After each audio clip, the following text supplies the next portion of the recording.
Buat yang suka seru-seruan dengan kegiatan outdoor, itu biasanya kalian begitu mau bikin konten, kadang bingung mau beli action cam atau kamera 360. Dan gue harap video ini bisa membantu buat menentukan pilihan kalian.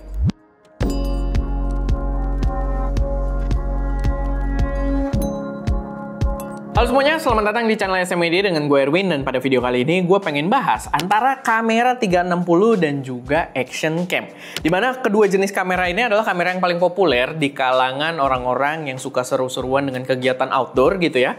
Entah kalian vlogging di luar, motovlogging, atau mungkin kalian melakukan hal-hal yang berbau adventure gitu ya. Atau olahraga ekstrim, kedua kamera ini adalah kamera yang seru buat dipertimbangkan.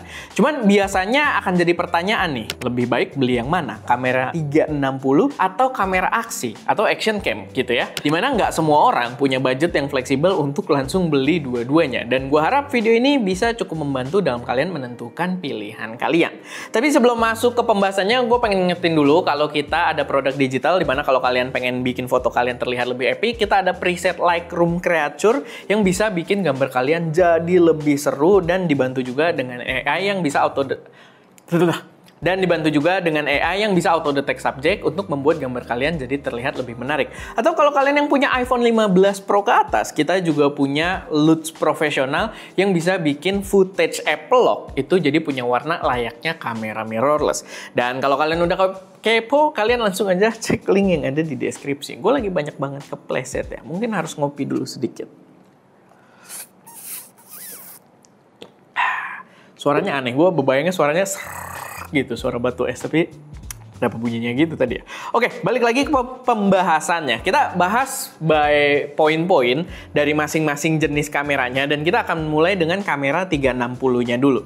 Dimana poin pertama, kamera 360 ini udah pasti adalah imersif gitu ya. Gambarnya tuh menyeluruh. Kita bisa melihat ke segala arah. Kita menangkap data langsung ke semua arah dari si kamera ini. Sehingga kalau kita banyak mencari momen-momen yang penting ketika kita melakukan kegiatan outdoor tersebut, hampir semua momennya mayoritas itu akan tertangkap di kamera ini selama kameranya dalam posisi rolling gitu ya. Kalau lupa ngeroll ya bakal hilang juga, tapi dalam posisi rolling dia melihat hampir keseluruhan sisi gambar gitu. Jadi akan sangat minim blind spot. Dan memang banyak tipe orang yang lebih mengandalkan kamera 360 ini untuk menangkap semua momen tadi. Jadi dengan fitur tersebut juga otomatis kita jadi lebih free juga otaknya buat mikirin soal mengarahkan kameranya. Karena yang penting kita mounting aja di posisi yang pas dan kita nggak perlu pikirin buat arahin kemana, di mana momen penting akan terjadi. Itu secara otomatis bisa kita lakukan nantinya di post processing gitu. Karena dia menangkap keseluruhan data, keseluruhan arah gitu ya. Blind spotnya sangat tipis. Lalu kita bisa lebih fleksibel juga buat berkreasi. Ini salah satu poin penting juga untuk sebuah kamera 360. Di sini, gue jelasin dulu ya. Gue pakainya Insta360 X4 karena dia yang paling stand out. Tapi sebenarnya kalian punya beberapa pilihan juga dari brand-brand lain. Dan harusnya apa yang gue jelaskan di sini applicable juga dengan kamera-kamera 360 lainnya. Cuman si Insta360 ini termasuk yang paling cepat untuk berinovasi gitu ya. Paling stand out juga dan juga ya paling gampang buat digunakan, up to date banget lah, sehingga ini salah satu yang gue memang rekomendasikan juga. Balik lagi tadi soal fleksibel untuk berkreasi, karena karakter data gambar yang diambil itu 360 itu banyak bentuk video yang bisa kita buat tuh unik gitu. Kayak kalian mungkin bisa lihat ada efek tiny planet, kita kayak berdiri di sebuah planet kecil gitu kan, sekitarnya langit-langit. Atau kalau kita lagi naik motor ya kita kayak naik motor di sebuah planet kecil. Atau bisa juga dengan bentuk-bentuk efek-efek aneh kayak orang suka digigit kamera 360-nya, efek-efek jadi titan dan lain sebagainya gitu ya. Jadi itu adalah efek yang hanya bisa dibuat dengan kamera 360 ini. Termasuk yang dari dulu selalu seru buat gue pakai adalah efek third person view gitu. Karena biasanya kamera 360 itu punya feature, karena dia ada jahitannya antar kedua lensa, itu tongsisnya bisa hilang. Kita taruh agak tinggi dan dia bisa jadi ala-ala third person view gitu ya. Jadi kita kayak lagi main GTA gitu kan kontennya, kita kayak lagi main game PS dan kameranya terlihat dari sisi seolah-olah kita diikutin drone atau diikutin oleh ya kamera person lain gitu. Jadi menurut gua kreasi yang bisa kita lakukan itu bener-bener limitless. Sama sekarang kamera 360 itu update-nya udah lumayan besar. Salah satunya adalah lebih waterproof. Jadi dibandingkan dulu ya, dibandingkan ketika awal-awal contohnya Insta360X generasi pertama, X pertama, X2 itu kita masih agak ngeri gitu buat dibawa aksi. Emang dia belum sedurable action kamera yang bener-bener jauh lebih durable gitu kan, tapi paling nggak sekarang kita punya opsi yang dia bisa dibawa nyelam juga gitu. Dia bisa dibawa masuk air, bisa kena hujan-hujanan dan jatuh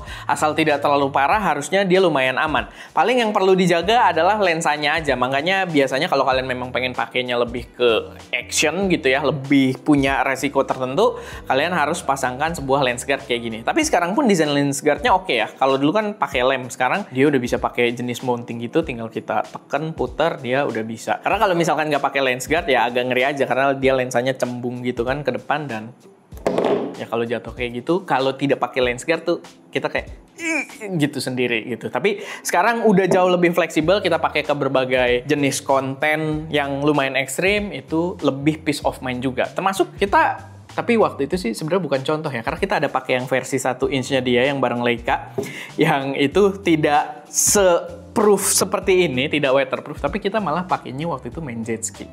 Harusnya kalau kalian main yang ekstrim kayak gitu, ya lebih cocok kalau yang udah kayak X4 gini gitu, yang semuanya udah tersil, lalu kalian pakein si lens guard-nya juga, itu akan lebih fleksibel buat dipakai.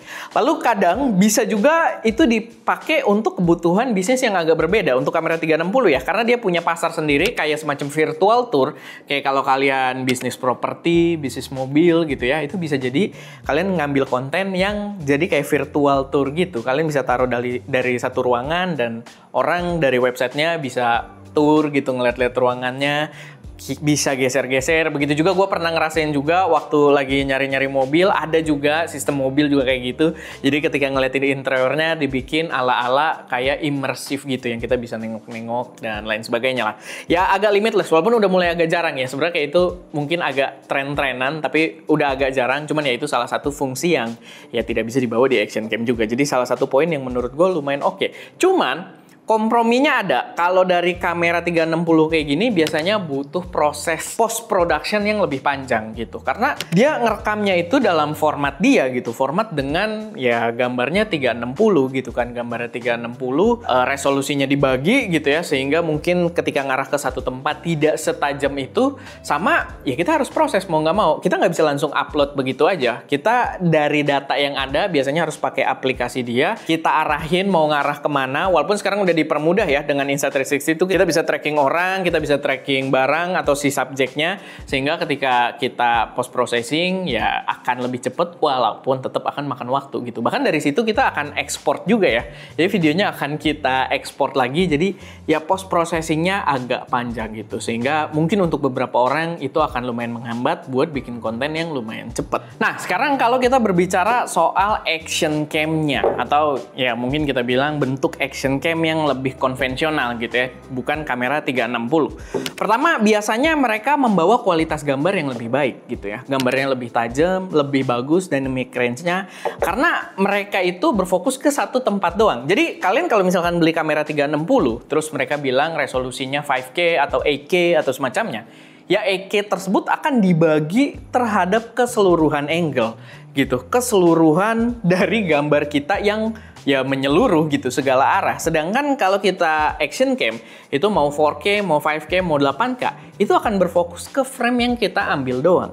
Sehingga di situ biasanya dia akan lebih mudah gitu ya, atau lebih gampang bagi brandnya untuk mendapatkan kualitas gambar yang lebih tajam, lebih bagus dengan dynamic range yang lebih oke juga gitu ya. Makanya akan terasa lebih proper jadi sebuah konten dibandingkan kita pakai 360 yang kita fokuskan ke satu arah doang. Lalu poin kedua udah pasti lebih durable juga dibandingkan dengan si 360, kamera 360. Karena ya masa perkembangan action cam sendiri udah jauh lebih panjang gitu kan, improvementnya udah jauh lebih banyak, dan juga dengan bentuk yang lebih konvensional kayak gini, ya kalian mau pakai kayak gimana pun sebenarnya dia termasuk yang paling aman gitu. Walaupun ini aman ya, tapi gue masih agak gitu kalau misalkan ya se-ekstrim si ketiga ini gitu untuk ngebanting-bantingnya. Cuman ya dari segi durability ini sangat berbeda lah. Walaupun dia juga bisa nyelam, tapi otomatis rate nyelamnya juga berbeda dengan para kamera ini walaupun tanpa rigging atau casing tambahan gitu. Jadi action cam ya secara kesimpulan akan lebih durable juga. Lalu ketika tadi di 360 poin terakhirnya kita bahas soal editing yang post processingnya akan lebih sulit, itu adalah poin kuat di action cam karena editingnya jauh lebih gampang.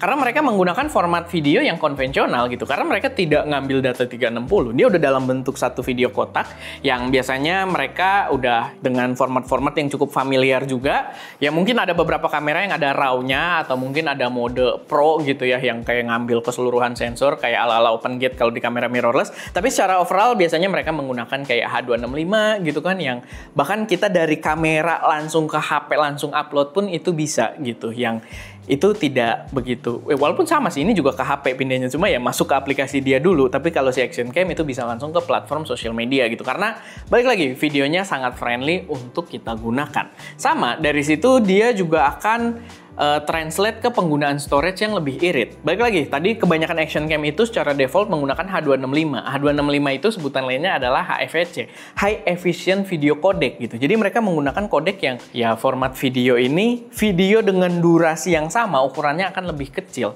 dibandingkan 360 yang jelas menggunakan data secara menyeluruh dan juga data yang mungkin so-to cold itu raw lah gitu, datanya masih agak mentah sebelum kita proses jadi satu video yang menghadap ke satu tempat. Dan menurut gue itu adalah poin besar kalau misalkan kalian tadi adalah penggiat outdoor gitu kan, tapi kalian adalah jenis orang yang pengen bikin kontennya itu serba cepet gitu. Jadi kalau ini perbedaan yang sangat signifikan menurut gue ketika gue bawa Insta360 kayak lagi creative adventure dan semacamnya, ya kita nggak bisa ngapa-ngapain kontennya sampai akhirnya kita masuk ke meja editing gitu kan, baru kita pilih-pilih, kita atur framingnya dan lain sebagainya, baru kita bisa posting. Sedangkan kalau kita bawanya action cam sambil jalan belum selesai adventure pun ya kita bisa langsung browsing, kita bisa langsung upload gitu kan.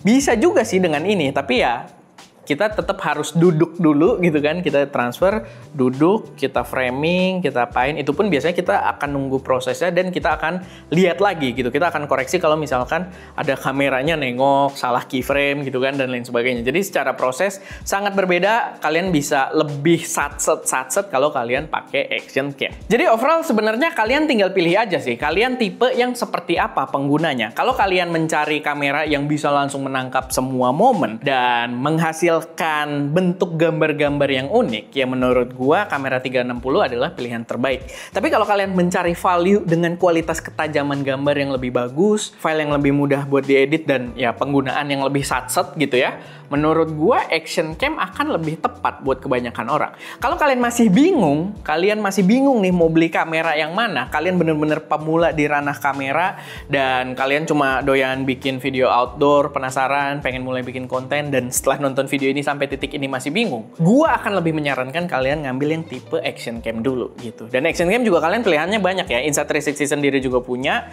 yang udah mantep, DJI ada, lalu ada juga GoPro. Walaupun GoPro gua udah nggak bisa terlalu rekomendasikan sekarang, tapi ya kalian punya banyak pilihan. Dan ya gue akan sarankan kalau kalian bener-bener masih bingung, gue rasa akan lebih mudah gitu, learning curve-nya lebih gampang untuk dipelajari adalah yang versi action cam-nya dulu sebelum kalian masuk ke 360. Mungkin kedepannya baru kalian upgrade ke kamera 360. Oke, paling itu aja sih sedikit pembahasan dari gue. Semoga bermanfaat, semoga bisa jadi referensi buat teman-teman semua.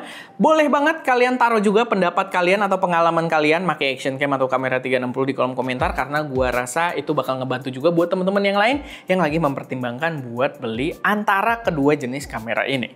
Dan ya, itu aja. Semoga video ini bermanfaat. Gue Erwin, di belakang kamera ada Ska, dan jangan lupa untuk berkarya.